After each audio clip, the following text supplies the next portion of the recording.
Good evening, everyone, and welcome. I'm just going to do some housekeeping announcements first. First, anybody who came in late, we're very aware how hot it is, and unfortunately the church is not quite as cool as we hoped it might be. So there is water at the back by the bar, which is complimentary unless you want to give us a little donation.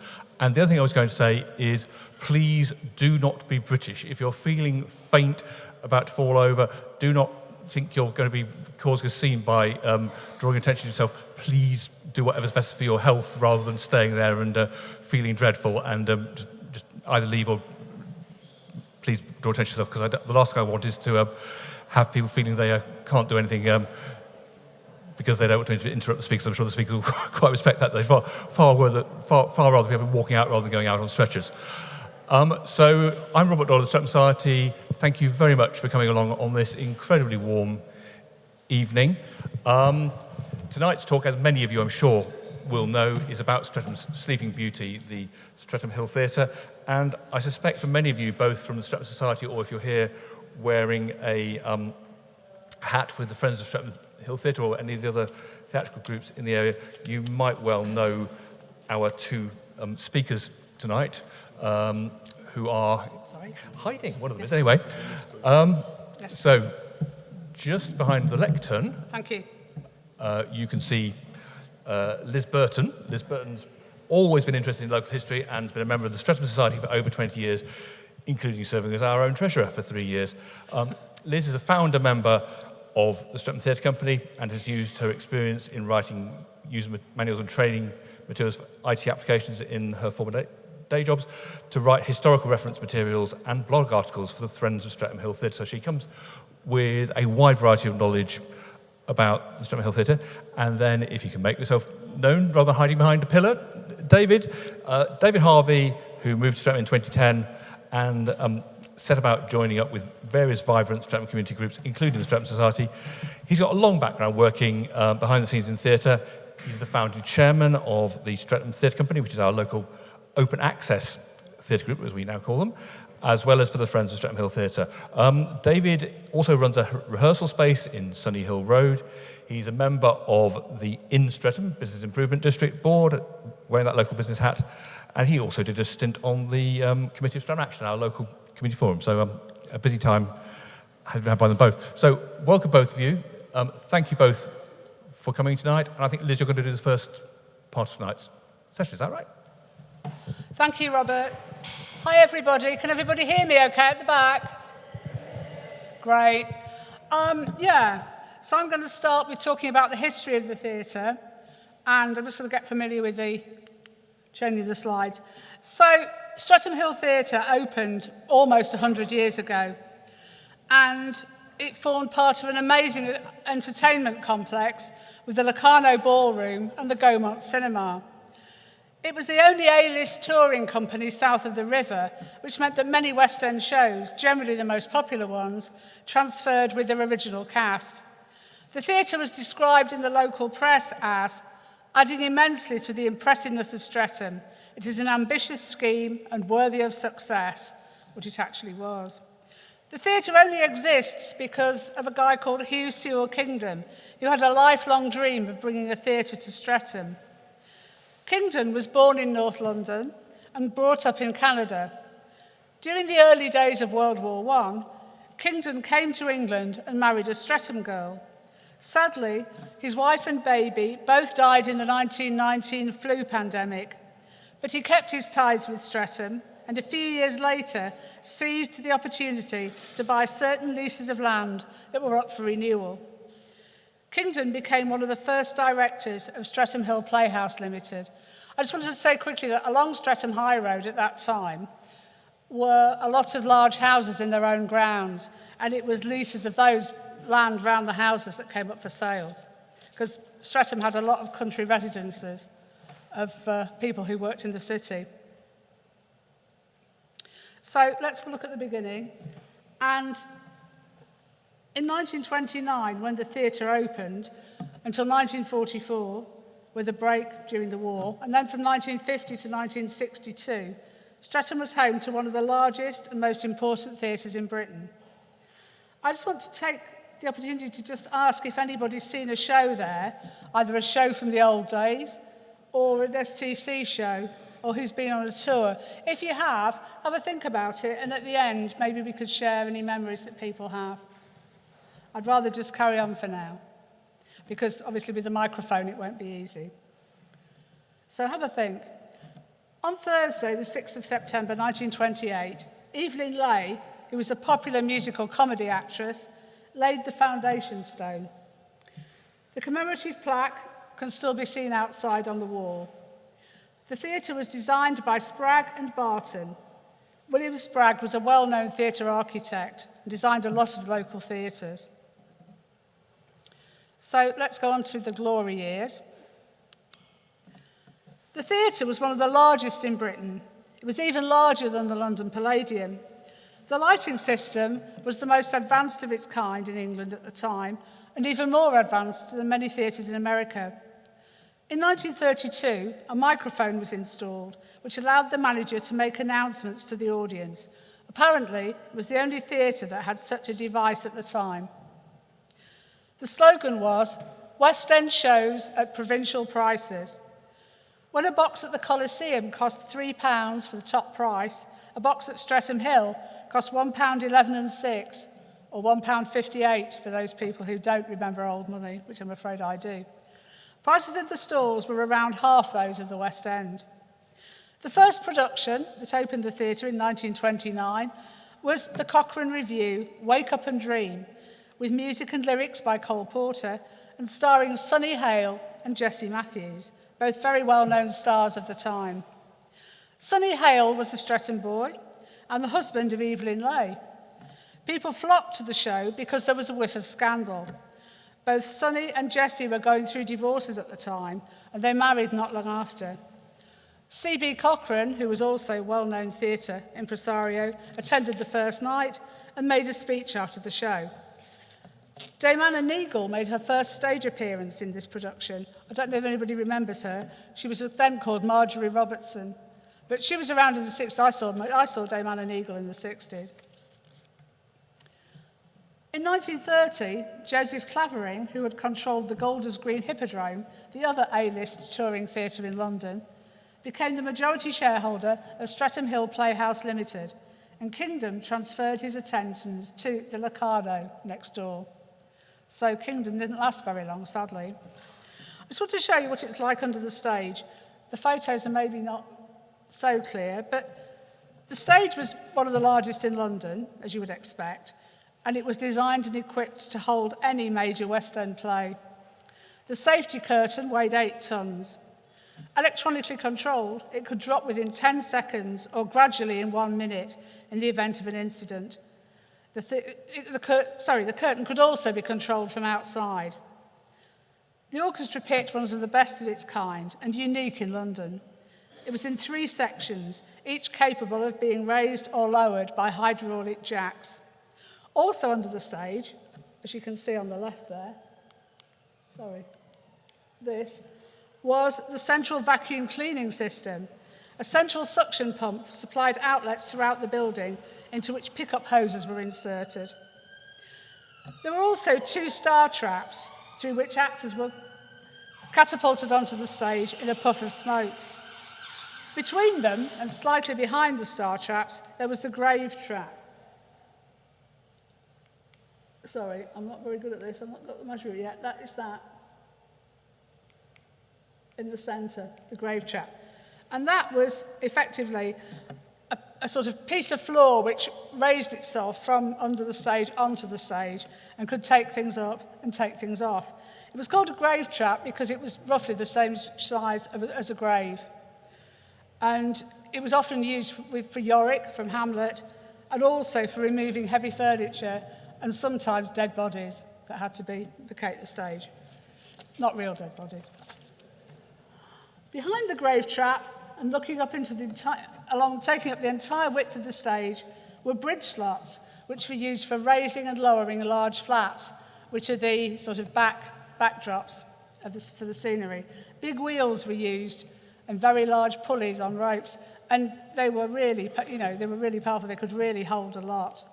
There was also a shelter for the firemen, who was always supposed to be present during the performance.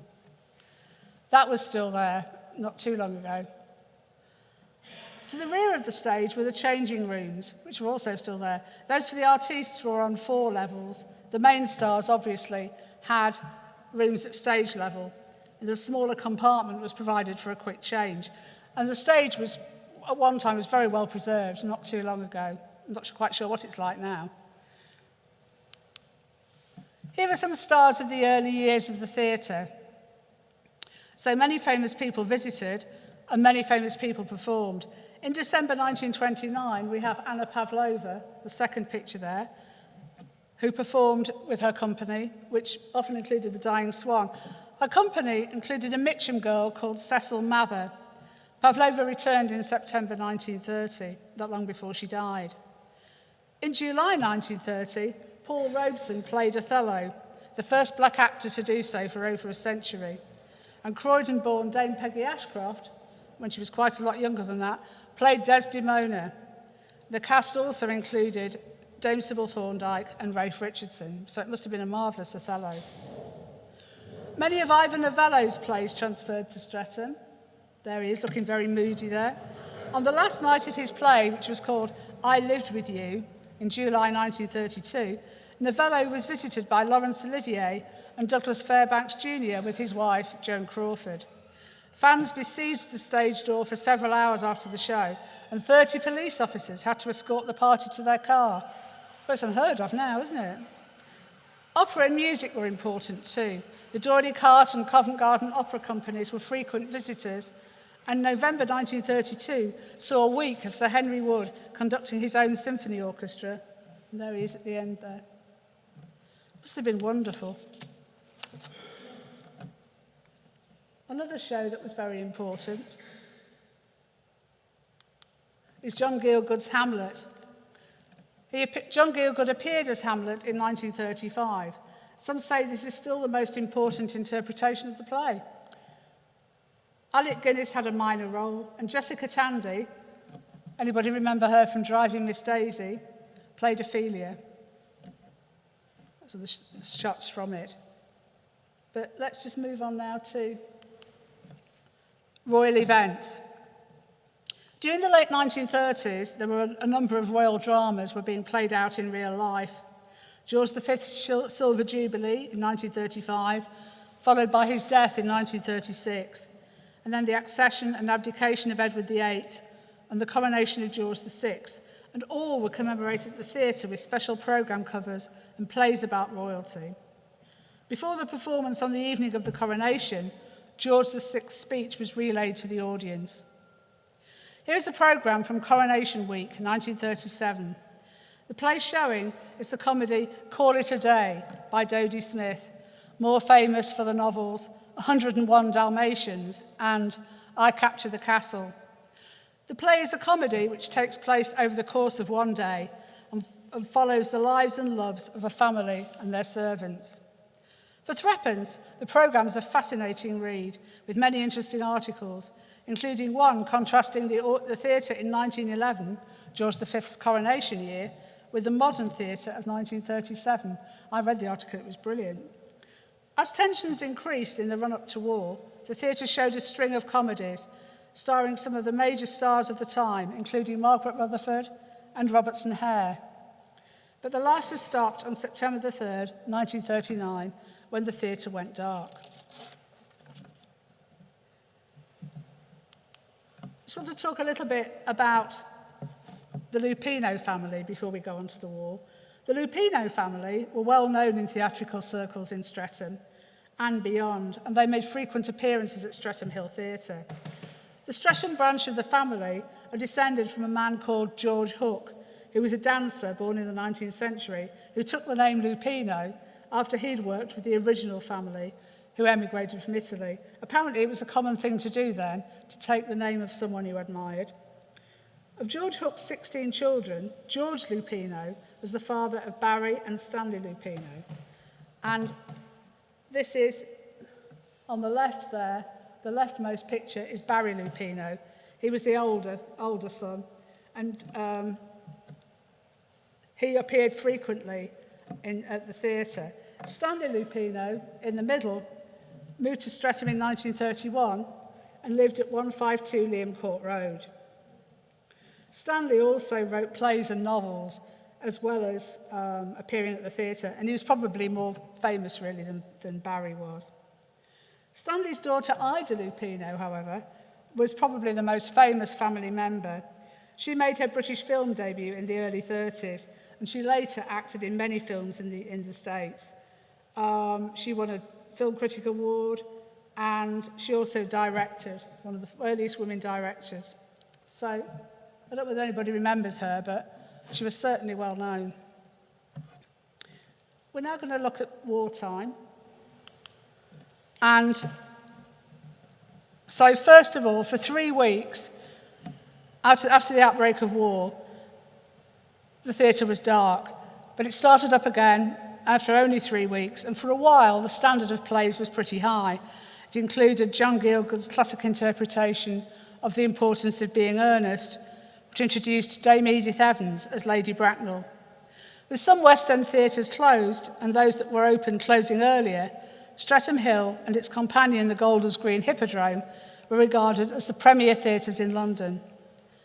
This was helped by the phony war, as it was known, which meant that although many men were away serving in the forces, the fall of Belgium and Holland and heavy action in France, war seemed remote for most people, and life went on as normal.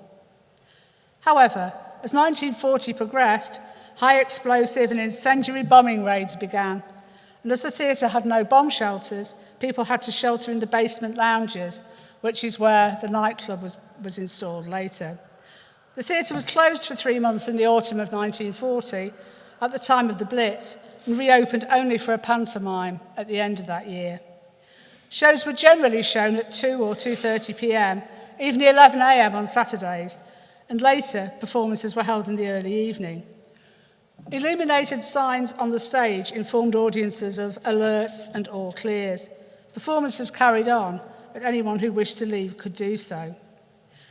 So, you see there Gaston and André, and we'll just talk about the fact that throughout the next few years, performances were spasmodic and consisted mainly of concerts and variety shows with only the occasional play.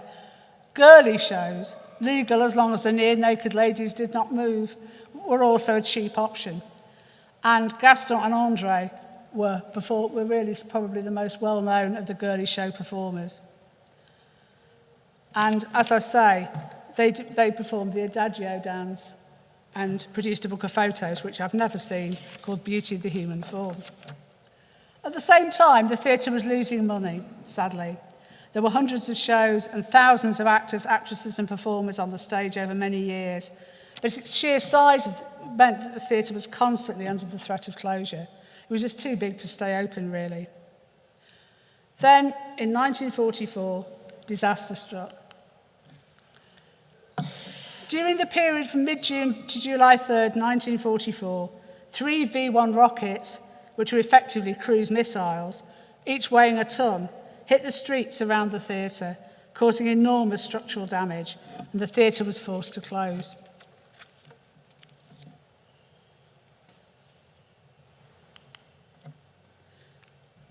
The theatre didn't reopen until the end of 1950, as rebuilding homes had to take priority.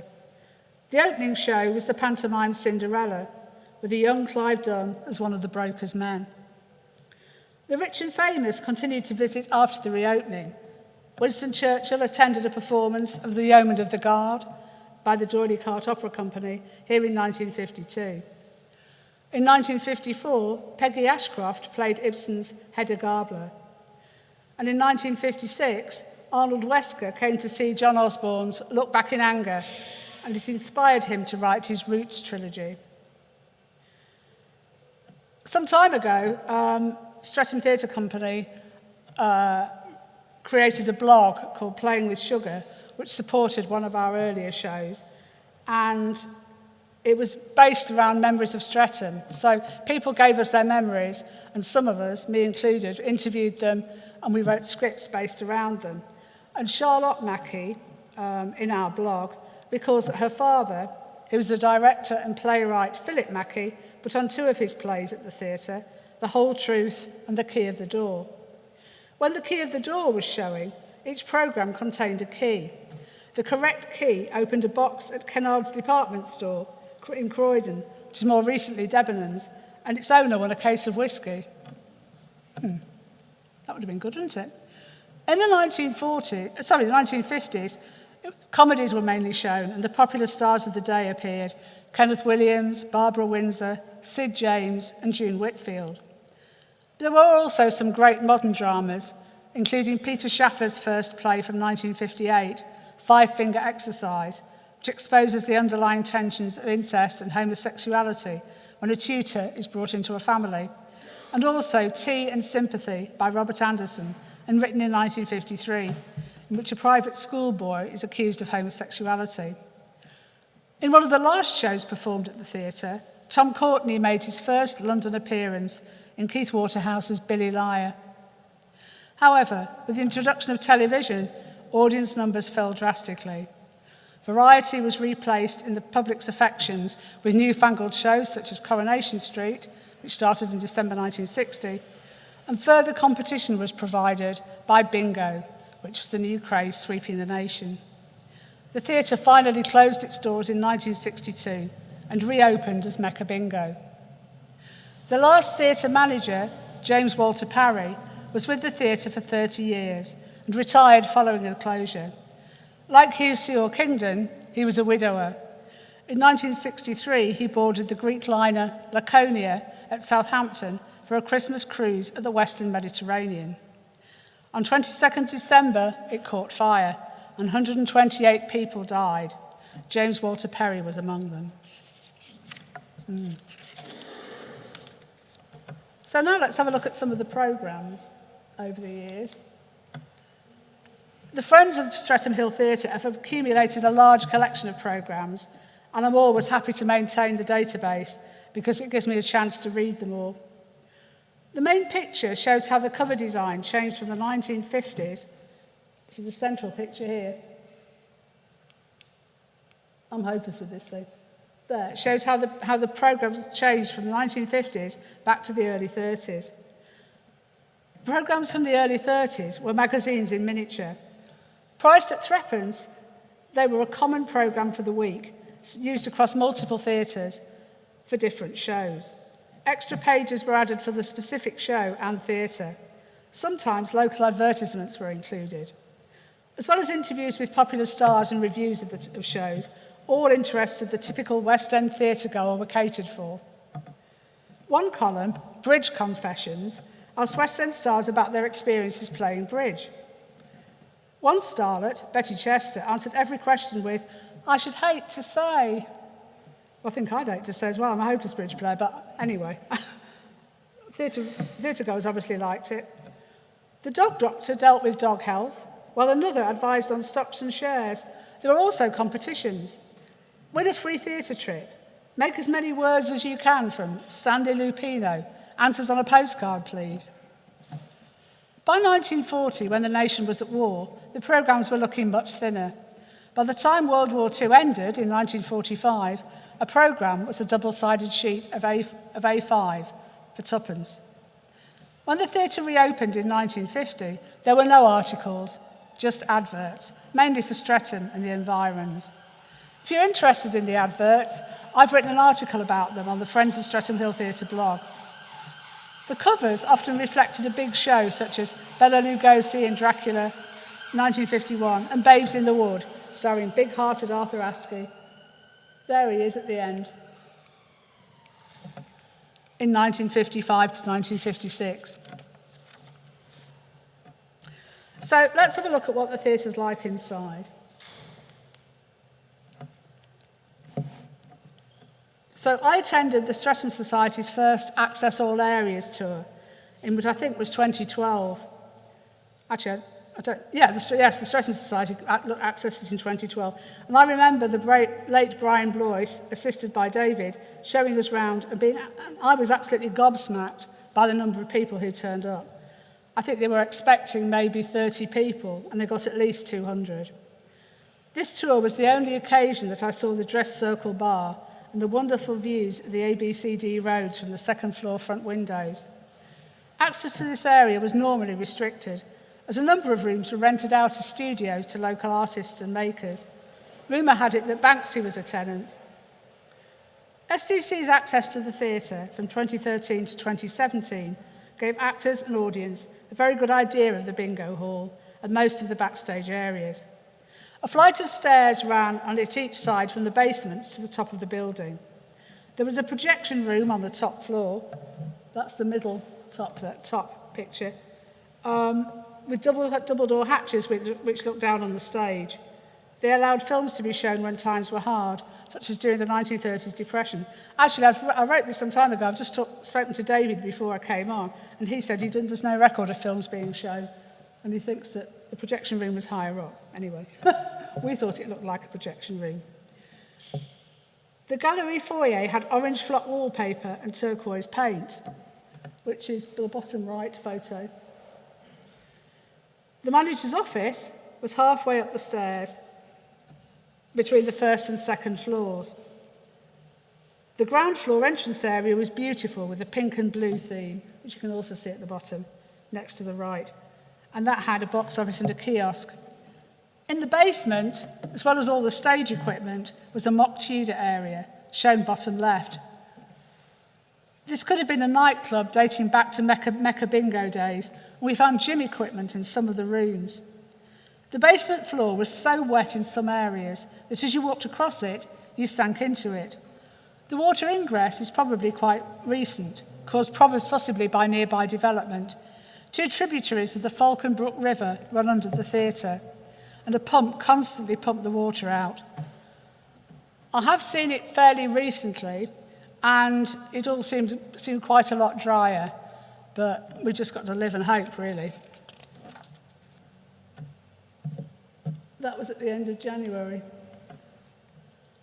Since our launch in 2013, until Bink and Bingo closed at the beginning of 2017 to become a 24-hour slot machine attraction, we had a close association with the bingo hall, mainly due to Craig White, the former manager's love of theatre. Streatham Hill Theatre is therefore a place of memories for many STC members, including ones that are here tonight. Our very first show, Streatham Then and Now, performed as part of the Streatham Festival in summer 2013, was a sketch show based on the poems of Brenda Hargreaves, a long-standing member of the Streatham Society. We were thrilled that Brenda was able to come along and see the show.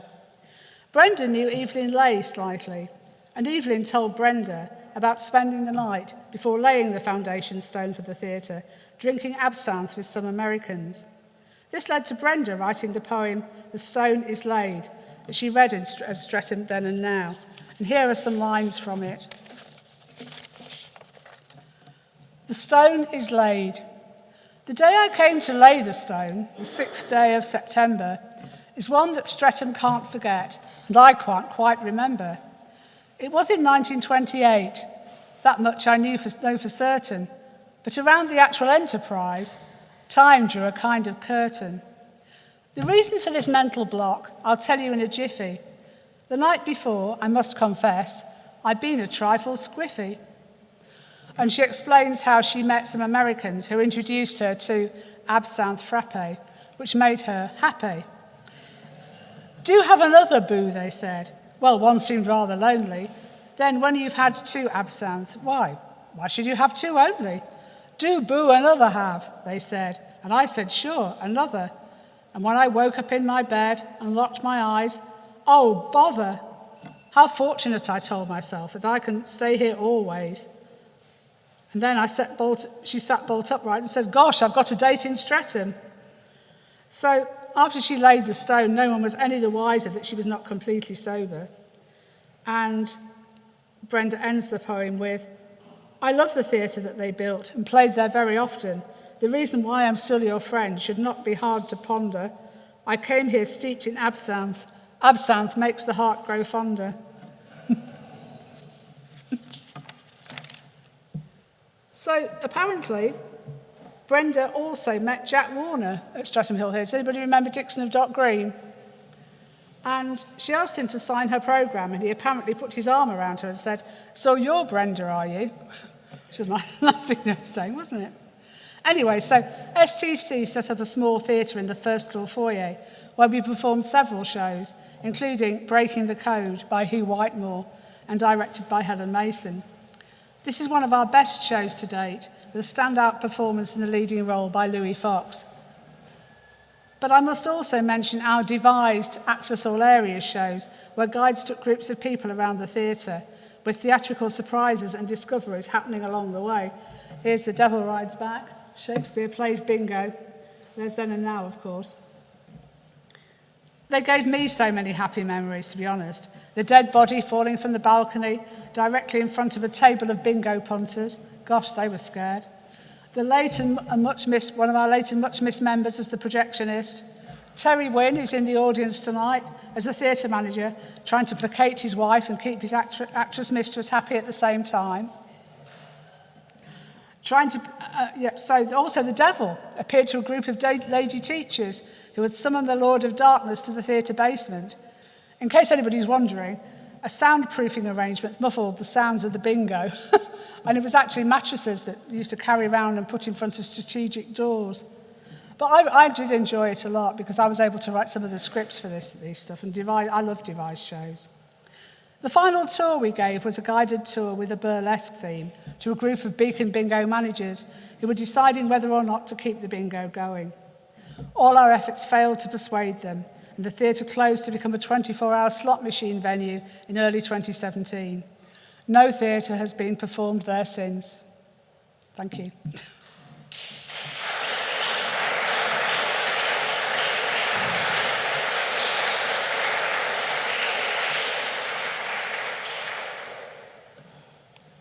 Sorry, can I just say that I used quite a heavy source for a lot of this history was John Cresswell's book about Streatham Hill Theatre. So all credit to him, he was a member of the Streatham Society. It's a fascinating book, and we have some on sale tonight. So if you'd like more detailed information, do buy one. Thank you.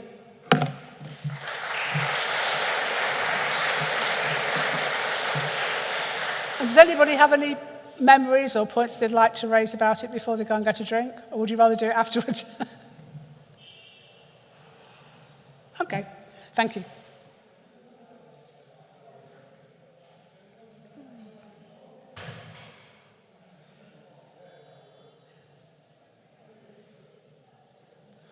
Okay. Thank you, ladies and gentlemen. I hope you're suitably refreshed. I'm going to cover the second half of tonight's presentation. I'm more focused on the building, the architecture and such like, but also talking about the Friends of Streatham Hill Theatre and the campaign. So let's start off. Okay, so that's what the theatre looked like in the bingo days. And the Friends of Streatham Hill Theatre was formed, oops, I pushed too many buttons there, was formed to protect and preserve that building for the benefit of the people of Streatham and other places. We are registered as a charity, a charitable incorporated organisation, and that's one of our official objectives. And that is our aim, to make sure that place is available to everyone in the local community. And that's what we've been trying to do, and to be fair, we haven't achieved it yet, unfortunately. But I'll tell you a bit more about that as we go. The photo is from a campaign event that was organised when the theatre was being an asset of community value status was being applied for, and we needed to demonstrate local support. So we asked everybody to come and stand outside the theatre at 2:30 in the afternoon, and we'll have a photograph taken. The BBC were there, the press were there, and some of them may well be in that photo. I know Liz was waving. There's probably other people who were in that photo as well. So thank you for coming. We got the asset of community value status, and subsequently it's been renewed again. Okay, Liz made a brief mention of the architects. W.G.R. Sprague, well known for theatre design, roughly 40 theatres to his name. This was his very last one, and I think it's his biggest as well. He was an apprentice to another legendary architect called Frank Matcham, who also designed many famous theatres, particularly in the West End, but also around the country. There was also a chap called W.H. Burton, who we know very little about, but he was apparently more well known for cinema design. But between them, there's a list here of some of the theatres they designed: Sprague, and things like the Queen's, the Aldwych, Wyndham's, Ambassadors, St Martin's Theatre, etc. I've got a picture later on of some of the theatres that Sprague designed. The building has a significant heritage. It's Grade 2 listed, an unusually lavish example of a theatre built in the short-lived revival of building in 1929 to 30. So it was a time when everyone was optimistic after the First World War. Everybody thought, everything was going to be wonderful, and then, of course... Sorry? I will try. I can't see the slides and use the microphone, which is kind of interesting. So is that period just before the Depression, just before the Second World War. So it's probably a bad time to be building theatres, but they didn't know at the time. I mentioned the asset community value. We applied twice. It's been approved twice, and we beat that appeal back in 2019, which is why we had that campaign photograph taken outside. The building's also in a conservation area, which impacts on any changes that can be made as well. Also, the building has been recognised as at risk of being lost by a number of significant organisations, principally the Theatres Trust, who are the statutory consultee on any planning applications that involves theatres. It's also recognised by Historic England, the people who do the grade listings, and a couple of other societies there as well. And the Friends of Streatham Hill Theatre did, back in 2021, a study on the viability of turning this back into a theatre, which showed that, yes, it was viable, but also it had a significant heritage that should be preserved. And if you're really interested, the document, that statement of heritage significance, is available online. I'm not going to try and read all that out, but Streatham Hill Theatre is now only one of 13 of Sprague theatres that he designed out of 40. Most of the rest have been demolished. It's special because it's his last, but it's also remarkably unaltered. Despite being a bingo hall since 1962, the building is very much as it was when it was built. You've seen the photographs of the bomb damage, but it was significantly rebuilt to the original plans. There were a few changes, but nothing significant. And has significant architectural value because of where it is and the fact that it is a really big theatre doing West End shows in the provinces, as they said, West End shows at provincial prices. These are some of the Sprague theatres that have gone or still left. You won't be able to read them, but just to show you, the ones that have got a line through them are the ones that are no longer there. And, there were 40 in total. And here's the last one, Streatham Hill Theatre. Obviously, we don't want to lose any more. Also significant in the future as well. The Streatham Investment and Growth Strategy, which was put together by Lambeth and the In-Streatham Business Improvement District, have said that bringing this building back will bring significant improvements to the local area, both in terms of historic and cultural, and also deliver against things like regenerating the high street, bringing people to the high road, encouraging people to use the restaurants and the bars, and generally attracting people back to Streatham, as well as giving the local people, somewhere to go and see shows and also take part in shows. And it actually says in Lambeth's plan, a transformative opportunity to provide a major leisure and entertainment venue, potential for workspace for creative, digital and cultural industries.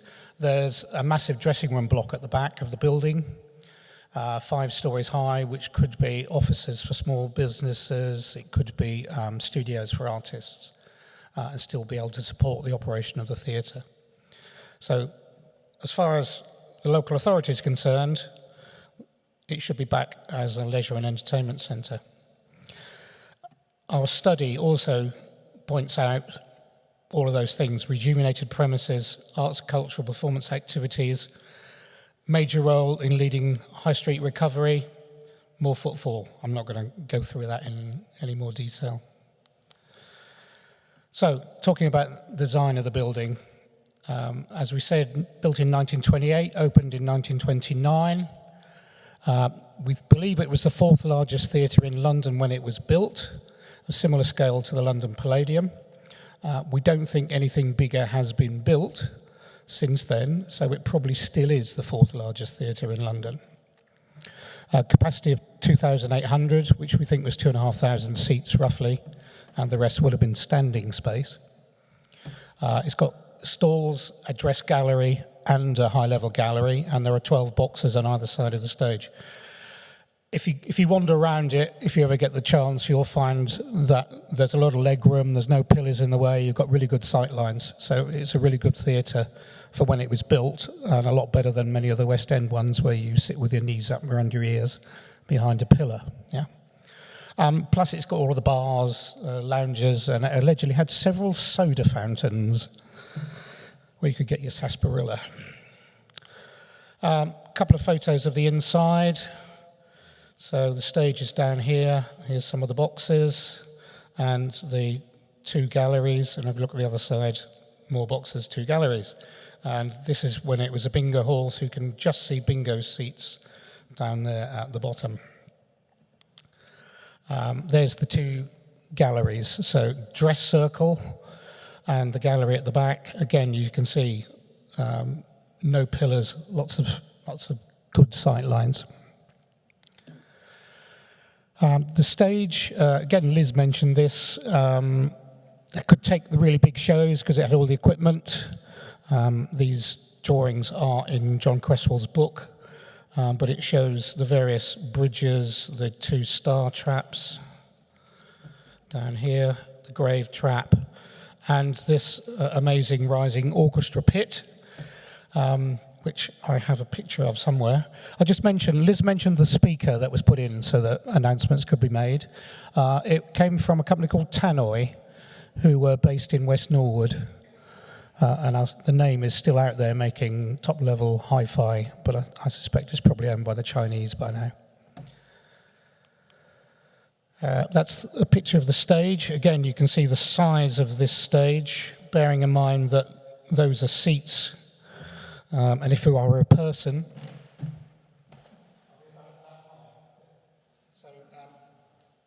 it's a massive, great stage.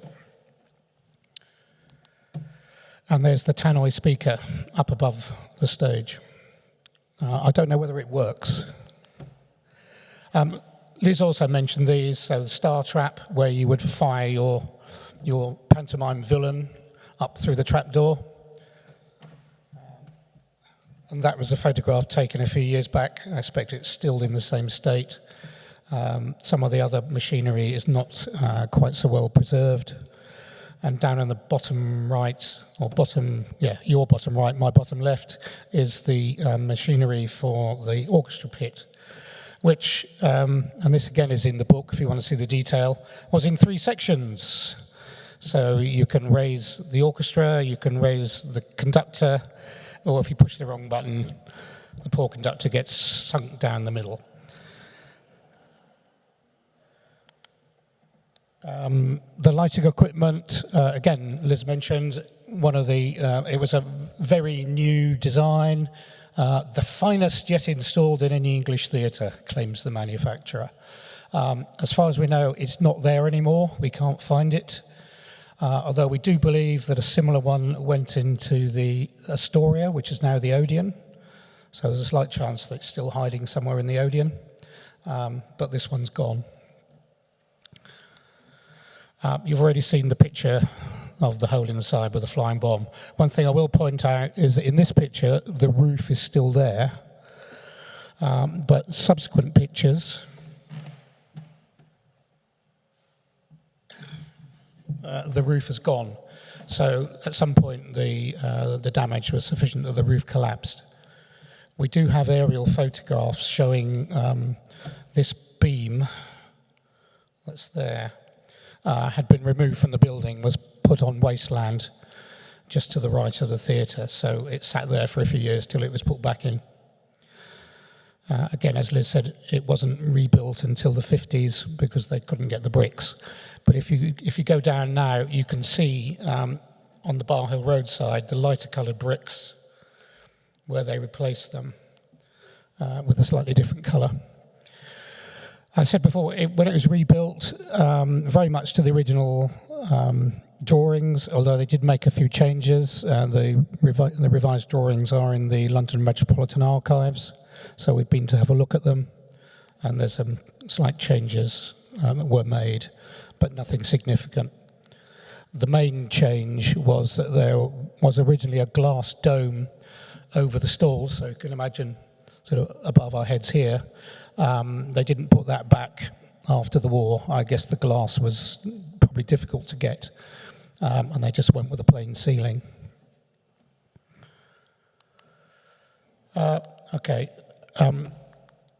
We were looking at whether the place had ever been used as a cinema. And while we could find planning applications that talk about changes to the building to put in projectors and changes to take the talkies, I can't actually find any programs or posters or adverts for them actually showing films. So if anyone has any information on that, I'd be really interested in knowing that. We think they might have shown films on Sundays when theatre was not permitted back in the early days. And this is a drawing, again, from the London Metropolitan Archives, which shows where they were going to put the projectors in what was the originally spotlight chamber right at the top of the building. So if you look at the front of the building now, you can see an area with roof tiles. It would have been in that area right at the top. And there's another picture. Okay, so where are we now? Well, bit of background. A theatre company tried to buy the building back in 2022. However, they lost out and it ended up being sold to a large Pentecostal church, Ruach City Church, who want to use it as their South London headquarters. The bingo moved out some time ago. There are still slot machines running 24 hours a day, 7 days a week in the sort of top left-hand corner of the site. But otherwise, it's been sitting empty until June 2024, when the church moved in, having sold their site in Brixton. They've opened for church services. They're running them every Sunday, but they currently don't have planning permission. But they have submitted a planning application to convert the building from a bingo hall to a church, a place of worship. That would be against that Lambeth policy that we saw earlier about Streatham Hill being a catalyst to regenerate the high road and a place for entertainment and leisure. So obviously we have put in objections, Streatham Society has put in objections, and loads of local people, and probably quite a few of you have done so as well. If you haven't, though the deadline has in theory passed, you still can. So go to our website and find out how. You could also write to your local councillor if you feel that you'd rather the place would remain as a leisure and cultural centre.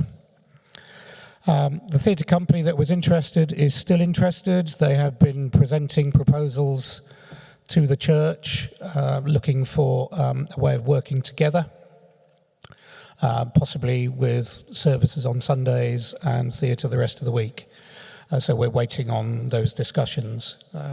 They've been trying for several years, and it's only recently that they've actually had some response as a result of a meeting set up by Steve Reed, our local MP. So that's basically where we are at the moment. We've been running the campaign since 2017. I thought it would be 2 or 3 years before we got it sorted, and here we are in 2025, still talking about the place. It would be a wonderful development to get it back and open. You can imagine it being open 7 days a week, all day, a chance to go in and, as well as see shows, go and see art exhibitions, classes, use it for rehearsals, use it for meetings like this of an evening, go to the cafe or whatever. So anyway, I will leave it at that. We'll take any questions, I guess, if anyone has them now. Maybe we'll get the lights up and the roving mic out. But I will also just plug the gift shop on the way out. We have a number of John Cresswell's books. John at the back is displaying it for you. A wonderful book that tells you the whole story of the theatre from its beginning right up until the year 2000, roughly, with photographs and stories of the various characters involved. Okay, over to you, Robert. Okay, thank you, first of all, to both of our speakers. Before I just take the questions, I'm just going to do a few parish notices, which we would normally have done immediately after the interval. Apologies, I was slightly dealing with the aftermath of quite so much ice cream litter. The theatrical life is such an exciting one when these tasks come out. So there's just a few things I'd like to promote to you. Trudy, who you've seen at the back on the bookstall, is also a Lambeth guide in another life, and we have a few spaces left for the walk that Trudy is running, which I think is on Friday the 11th of July at 2 p.m. Secrets of Streatham Village. That I think is £12. Or is there a special discount for Streatham Society members, Trudy, for that one? Is she gone? I'm not sure. Then also coming up are our other friends on Saturday, the 12th of July. There is a Clapham Society walk on the Cubit connection about Clapham Park. So for anybody who was involved in any of the Beating the Bounds walks and is interested in Clapham Park, that's a follow-up. That meets at 3 p.m. on that Saturday, the 12th of July, at the junction of Emmanuel Road and New Park Road. And then our friends in Norwood are celebrating the 200th anniversary of St Luke's, Westwood, one of the Waterloo churches. It took a little while after the Battle of Waterloo to finish it. So that's a tour meeting at West Norwood Cemetery, also organised by Lambeth Tour Guides on the Sunday, the 27th of July at 2 p.m. All these things I think are in the Lambeth Walks booklet. And there is also, coming up in August, before we resume our own meetings in September, Yvonne Shorten is also a Lambeth tour guide, is doing Streatham Common, Healing Waters and Empowering Voices, which sounds most intriguing. I'm not yet quite sure how the Eventbrite booking on that one works, but keep an eye out for that one. So, after all that spiel, over to the audience for some questions. Can we have the lights up, if that's possible? If not, I'll just ask some hands up, and I'll hope I've been eating my We've got carrots. any questions? Is Mark there to turn the lights on? No, he's hiding somewhere. Yeah, anyone's got any questions for me or Liz, feel free. Otherwise, you can always chat with John on the table at the back, who's selling the book. We've also got a whole load of reference material you can have a look at. Hang on. And you can sign up for our mailing list if you want to support the campaign. Any questions? Oh, yeah, there's one at the back.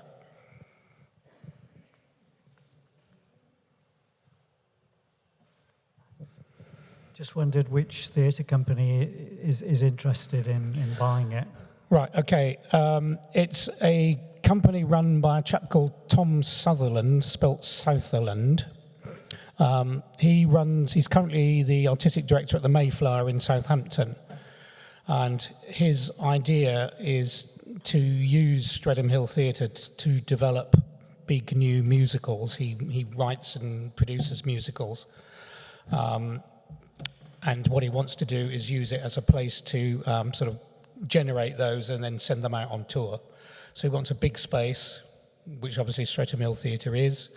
It's relatively cheap compared to the West End. And in fact, you won't get an empty West End theatre, will you, in these days? And they're all actually quite small, funnily enough.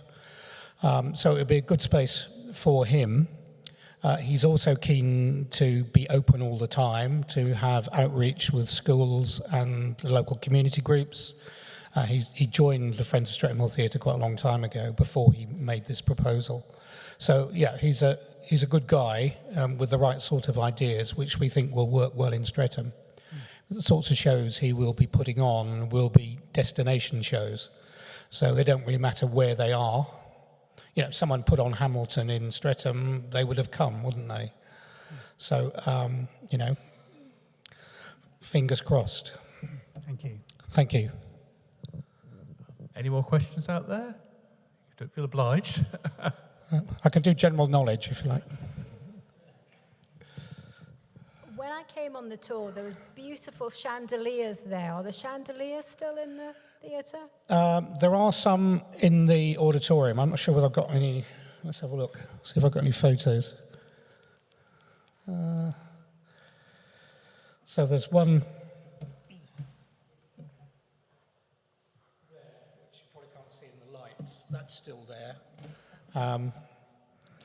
And there are some kind of like strange light fittings that go around the outside.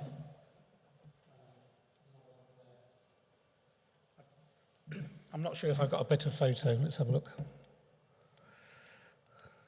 I think the answer is, when I went to the first church service, then all those light fittings were still intact. I was a little concerned, though, that health and safety might demand that the fabric ones come down, because they did look to be very close to their last legs.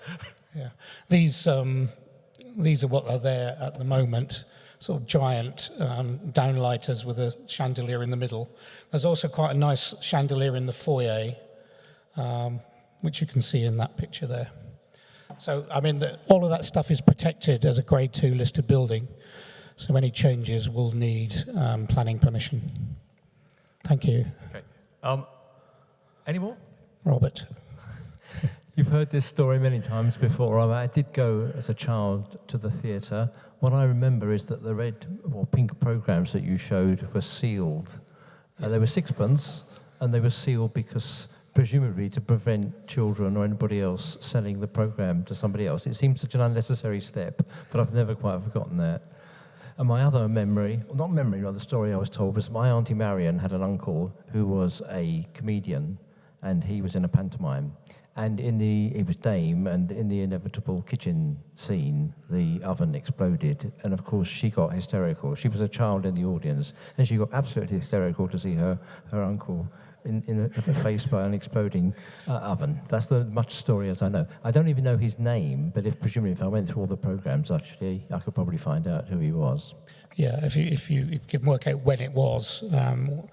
Obviously, the book has a whole list of the shows and when they were on, and we've taken that list and we're updating it with the details of which programmes we've got. And we've got a website which shows, on our website, which ones we have. So if you want to consult one, you can always let us know. And I think John Brown's got quite a big set as well for the Streatham Society. Oh, suddenly went dark. And Lambeth Archives has also got, I believe, a complete run of programmes. And of course, in their new premises, they'd love to see all the people in this room. Yeah, we've actually been talking with the Lambeth Archives, because yes, they've got several boxes of John Questwell's papers, which we think is mostly the programmes, and they've been going through, collating them, working out what they've got. And John at the back, who's been manning our stall, is also our archive man, and has been talking with Lambeth Archives about how we combine our catalogues. We're also due to go over to the V&A's archive store next week, John? Yeah, to see what they've got, because they have a number of boxes of material of undefined nature. So we're going to see what they've got as well. Hey, thank you. I'm squinting, but I've got one more. I think it's a positively last question.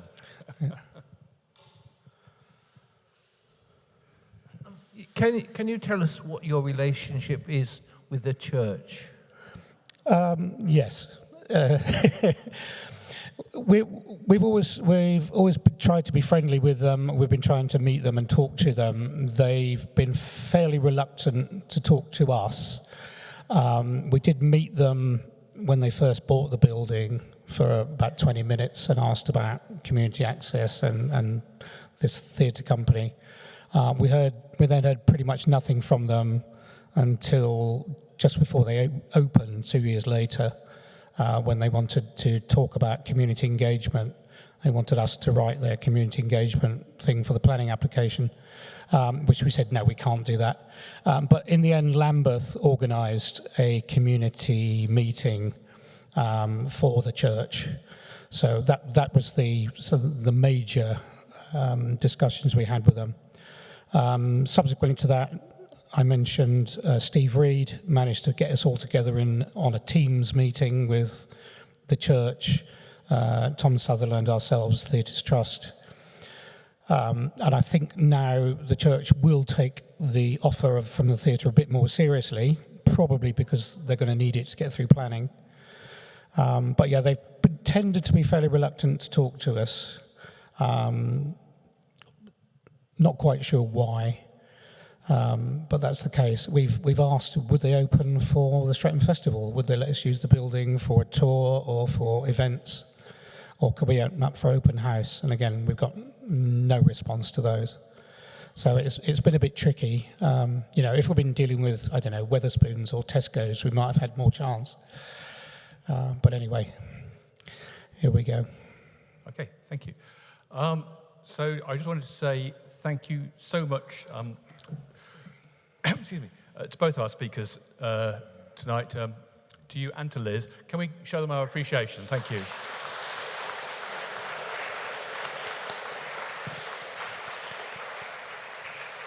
Thank you.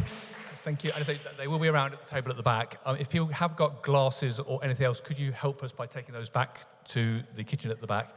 And if it wasn't absolutely obvious, we don't have a regular meeting in August. So for people who do come to our regular monthly meetings, the next one is on Tuesday, the 2nd of September, and that's going to be Lambeth Town Hall, formed and reformed by Robert Hardy. That's part of the Lambeth Heritage Festival, so do keep an eye out for the leaflets for the Lambeth Heritage Festival, which will run throughout September. Thank you to you all once again, and thank you again to our speakers. Good night.